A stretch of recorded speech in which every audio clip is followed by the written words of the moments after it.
안녕하세요, 여러분. 오늘 종목 네이버 보도록 하겠습니다.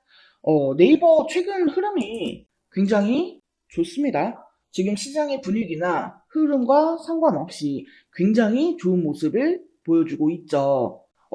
사업 영역이 겹치는 카카오는 오늘도 신저가를 경신하고 있는데 네이버는 참으로 기특한 모습입니다. 자, 그래서 오늘은 이 네이버가 어떤 이야기가 들려오고 있고 또 우리가 어떠한 부분을 보면 좋을지 살펴보도록 하겠습니다.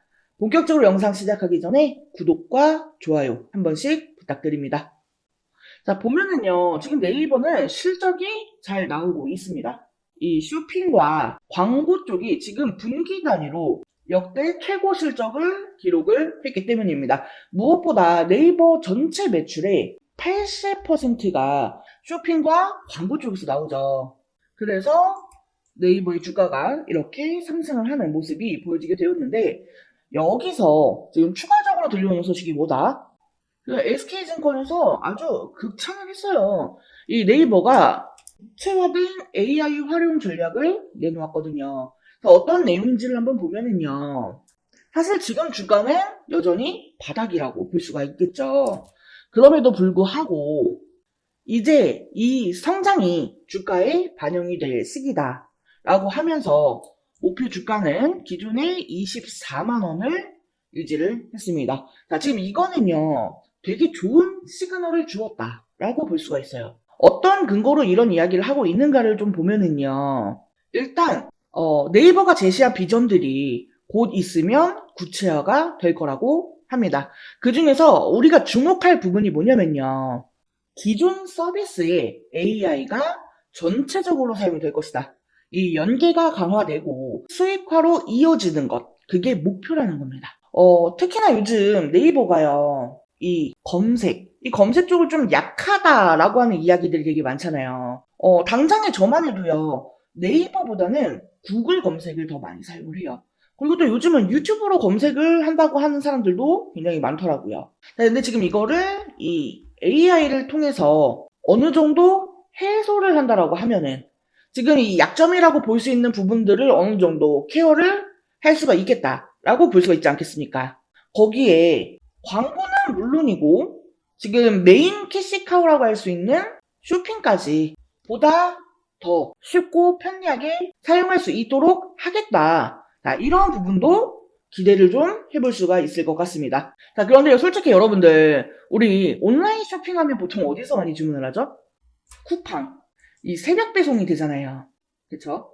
이 상대적으로 네이버 쇼핑이 이런 부분이 조금 약하다라고 볼 수가 있는데, 이 물류, 배송 같은 경우에도요, 시간대별 배송을 확대를 하겠다라고 합니다. 이 쿠팡을 확실하게 따라잡겠다라는 거죠. 그러니까 지금 검색, 광고, 쇼핑 이런 전반적인 분야에서 지금 다 살아나는 그런 모습이 보여지고 있으니 향후 미국에서 이 금리 인하가 추가적으로 진행이 되고 또 이 중국에서도 유동성을 계속해서 풀어가지고 이 경제가 좀 살아난다라고 하면은 한국은 또 이런 부분에 대해서 영향을 많이 받잖아요. 그러면 이제 네이버는 앞으로 더 좋아질 수도 있겠다. 이렇게 생각을 해볼 수가 있겠죠. 그러니까 지금도 충분히 좋은 모습을 보여주고 있는데 여기에서 업황까지 좋아진다? 자, 앞으로 이 주가가 더 올라갈 수 있겠다. 기대를 해볼 수가 있겠죠. 네, 결국 이 성장주로서 시장의 유동성을 끌어들일 텐데 지금 이렇게 다 좋은 게 나오고 나서 여기서 그냥 갑자기 나빠진다? 그거는 어렵다라고 보죠. 그러면 이제부터 우리가 봐야 하는 게 뭐예요? 지금 트럼프가 재선에 성공을 하면서 금리 인하의 속도가 좀 제동이 걸릴 수도 있겠다 하는 이야기들이 계속해서 나오고 있거든요. 근데 만약에 이 물가가 확실하게 잡히는 모습이 보여진다 라고 하면은요, 금리 인하의 속도 제동? 그거는 좀 과한 우려였구나 하고 생각을 할 수가 있겠습니다. 이거는 이제 곧 발표될 이 소비자 물가 지수, 생산자 물가 지수가 어떻게 나오는지를 보면 되겠습니다. 만약에 여기서 좋은 소식이 나온다면 당장 이 12월에 있을 금리 인하에 대한 확률부터 영향을 주게 될 거고요. 내년에도 꾸준하게 진행이 될 이 금리 인하 일정에 좋은 소식이 나와줄 거고, 그때마다 네이버의 주가는 꾸준히 우상향하는 그런 모습을 볼 수가 있을 것이다. 이렇게 기대를 해볼 수가 있을 것 같습니다. 최근에 제약바이오가 이 상승을 한 배경 자체가요. 성장주의다 보니까 이 금리 인하에 대한 시위를 받았었던 거잖아요. 그 순환매를 생각하더라도요. 충분히 네이버에게도 기회가 올 것이다. 이렇게 좀 말씀을 드려보고 싶습니다. 자, 그러면은 이제 중요시 봐야 되는 게 바로 수급이겠죠. 그 중에서도 외국인. 지금 이 연계금에서도 적극적으로 이 매수를 하고 있기 때문에요. 이런 부분만으로도 충분히 높게 평가를 하면서 봐도 되기는 합니다만, 그래도 이제 이 외국인 쪽이 상승을 좀 주도해서 만들어졌던 부분이 있다 보니까요.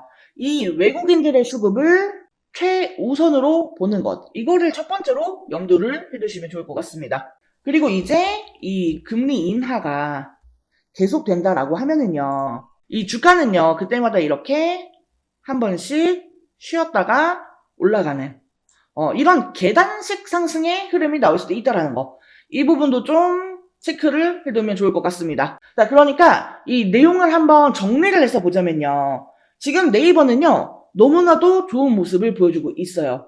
이 실적도 좋은데 여기에 미래에 대한 기대감도 높아지고 있다. 그리고 곧 이 물가 지표가 발표가 될 건데 여기서 긍정적인 모습이 나와준다라고 하면 이 금리 인하와 관련해서도 좋은 소식이 들려오게 될 것이고, 만약 이것들이 잘 맞물린다 하면은 이 네이버는 앞으로 금리 인하가 진행이 될 때마다 계단식으로 상승을 하는 그럴 가능성이 높아지게 될 것이다. 그리고 수급은 외국인을 가장 최우선으로 중요하게 보자. 이렇게 정리를 해볼 수가 있겠습니다. 자, 혹시나 나는 이런 좀 두루뭉실한 이야기 말고 정확한 타점 그리고 대응 전략 이런 부분에 대해서 알고 싶다 하시는 분들은요. 제가 디테일한 부분들 따로 공유를 드릴 수 있도록 할 테니까요. 하단에 전화번호 보이시죠? 010-7913-1671 여기로 숫자 5번 또는 종목명 네이버라고 메시지 남겨주시면 되겠습니다. 자, 그리고 영상 끝까지 시청해주신 우리 여러분들을 위해서 이번 11월 홈프로픽 대박 종목 말씀드리도록 하겠습니다. 자, 해당 종목은요. 유리기판 관련주예요. 유리기판이 이번 연도부터 조금씩 부각이 되기 시작을 했죠. 아직 양산을 시작한 단계까지는 아니기 때문에 본격화가 되기 전에 우리가 이 미리 유리기판에 대한 정보를 알아둘 필요가 있어요. 즉 투자의 준비를 해야 한다는 거예요. 자, 먼저 이 유리기판이 갑자기 올해부터 주목을 받게 된 이유. 첫 번째로 이 AI 반도체가 크게 대두가 되죠. 이미 오래전부터 이 유리기판에 대한 연구는 진행이 되어 왔습니다만 오버스펙으로 분류가 되어 있었습니다. 그런데 올해 들어서 이 AI가 확산이 되면서 다시금 주목을 받게 되는 그런 기기가 된 거죠. AI 데이터 처리량이 너무나 기하급수적으로 증가를 하게 되면서 현재 추세로는 이 고집적 패키지 기판이 필요할 것으로 전망이 되기 때문이에요.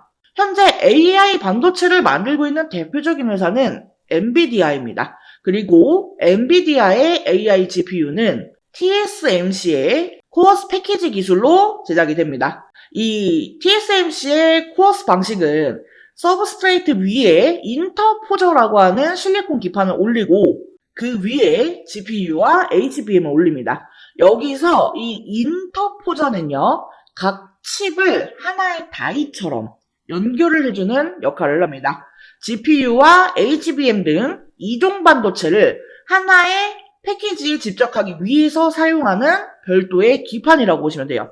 이 GPU와 HBM을 인터포저에 함께 실장하면 이 칩 간의 거리가 가까워지고 많은 양의 배선이 가능하며 실장 면적이 축소되어 칩 간 연결 속도가 빨라지기 때문에 데이터 처리 속도가 향상이 되고 전력 소모를 줄일 수가 있습니다. 그리고 여기에 칩넷 기술을 결합하면 생산 수율과 시스템 원가도 개선을 시킬 수가 있죠. 하지만 기본적으로 이 실리콘 인터포저는 패키징 비용이 굉장히 높습니다. 그러니까 앞으로 계속해서 이 AI 데이터 처리량이 늘어난다라고 하면은 그에 따라서 패키징 비용도 계속해서 늘어날 것으로 보여지는 상황이라는 거죠. 근데 만약에 여기에서 유리기판을 사용하게 되면 인터포저를 생략하게 되기 때문에 이 패키징 비용을 줄일 수가 있습니다. 그리고 더 많은 트랜지스터를 집적시키는 것도 가능하다라는 거죠. 그렇기 때문에 지금 이 유리기판이 재조명이 되고 있는 거예요. 자, 그래서 제가 이 유리기판 관련주들을 좀 정리를 했습니다. 근데 우리가 이 모든 종목들을 하나하나 다 살펴보고 매매를 할 수는 없기 때문에 제가 이 기업들이 유리기판과 관련해서 얼마나 많이 이슈를 받았는가 이거에 대해서 비교를 해보니까 가장 많은 이슈를 받았던 기업이 바로 이 기업이더라고요. 그래서 이번 11화 대박 종목으로 이 기업을 준비를 한 거예요. 해당 기업의 특징을 살펴보면은 일단 반도체 패키징용 유리기판 제조 장비를 양산 라인에 최초로 공급을 한 기업입니다. TGV 등 유리 가공 장비를 선제적으로 준비해 현재 납품을 하고 있는 대장주라고 볼 수가 있겠습니다. 지금 이 종목을 포함해서요, 유리기판 3대장이라고 불리우는 종목들이 있어요. 각각 유리기판을 생산하고 장비를 담당하고 소재를 담당하는 그런 기업들입니다. 그리고 제가 준비한 이 종목은 이 중에서도 장비를 담당하고 있어요. 자, 게다가 이 3대장 중에 유리기판을 생산하는 기업에 TGV 장비를 납품을 하면서 이 유리기판의 가장 수혜주로 부각이 되었습니다. TGV 공정은요, 유리기판을 뚫는 전극 통로를 만드는 기술인데 이게 유리기판의 핵심 기술이거든요. TGV 공정은 세 가지 방식이 있어요. 레이저 방식, HF 애칭 방식, PNL 가공 방식. 이 회사는 레이저 방식과 HF 애칭 방식을 혼용해서 사용하기 때문에 유리 표면에 미세한 크랙을 줄이고 시각 속도를 향상시킬 수 있습니다. 이 크랙이 없이 홀을 만드는 게 제일 중요한 거거든요. 근데 이러한 부분을 두 가지 방식의 공정을 혼용 사용하면서 커버를 했다라는 겁니다. 무엇보다 이 글라스코어 기판 제조 공정에서 이미 4가지 장비나 공급을 하고 있다라는 점이 가장 대조되는 내용입니다. 해당 종목의 차트를 같이 한번 살펴보면은 사실 이전에는 관련주였기 때문에 주가가 고만고만했습니다. 그런데 올해 들어서 이 유리기판 관련주로 부각이 되면서 역사적 고점을 만들었어요. 하지만 이후 이 반도체 업황 둔화로 주가가 급락을 했고 최근 쌍바닥을 찍고 강하게 상승 중에 있습니다. 다른 반도체주들보다 상승 흐름이 굉장히 강한 것을 볼 수가 있어요. 수급 또한 지난 한 달을 보면은요, 개인은 팔고 외인과 기관은 샀습니다. 특히나 연기금이 의미 있게 사 모으는 점을 주의 깊게 보시면 좋을 것 같아요. 자, 이 유리기판의 개발 속도를 갑자기 높이기 시작한 것은 AI 때문이라고 말씀을 드렸죠. 이전부터 꾸미기판이라면서 이 성장성에 높은 점수를 줬지만 이게 워낙에 어려운 기술이기 때문에 허들이 높았습니다. 자, 하지만 HBM에 들어가는 실리콘 인터포저의 쇼티지 지속, 그리고 실리콘 인터포저보다 싸고 매력이 많은 글라스 기판은 이 자본을 들여서 개발 속도를 높일 수밖에 없는 상황이에요. 제가 앞에 유리기판 3대장이라면서 말씀을 드렸어요. 근데 사실 이 중에 진짜 대장주는 이 유리기판을 생산하는 종목이에요. 하지만 해당 기업은 아직까지 개발 진행 단계에 있기 때문에 적자가 지속되는 중이죠. 그나마 제가 이번 11월 대박 종목으로 픽한 이 기업은 장비주에 해당이 되기 때문에 실적이 유리기판을 생산하는 종목보다 선반영이 될 수가 있습니다. 또한 시총이 작은 소형주이기 때문에요. 가볍게 움직일 수 있다라는 매력도 있고요. 소형주 중에서는 이 기업이 대장주라고 볼 수가 있겠습니다. HBM과 관련해서 직접적인 수혜는 국내 기업에서 많지 않았어요. 하지만 이 유리기판 관련주는 디스플레이 밸류체인 기업들이 기존에 유리 가공을 해왔기 때문에 관련주들이 많은 편이고, 그 중에서도 대장주이기 때문에 충분히 기대를 해봐도 된다라는 점에서 이번 11월 대박 종목으로 저웅프로가 픽을 한 거고요. 해당 종목과 관련한 내용이 궁금하신 분들은요, 010-7913-1671 여기로 대박이라고 두 글자 메시지 남겨주시면 제가 관련 자료와 함께 타점, 대응 전략을 공유해드릴 수 있도록 하겠습니다. 자, 이번 영상은 여기서 마치도록 하겠습니다. 제 영상이 조금이라도 도움되었다면 구독, 좋아요, 알림 설정 한 번씩 부탁드릴게요. 오늘도 영상 시청해주셔서 감사합니다. 다음 영상에서 또 뵙겠습니다.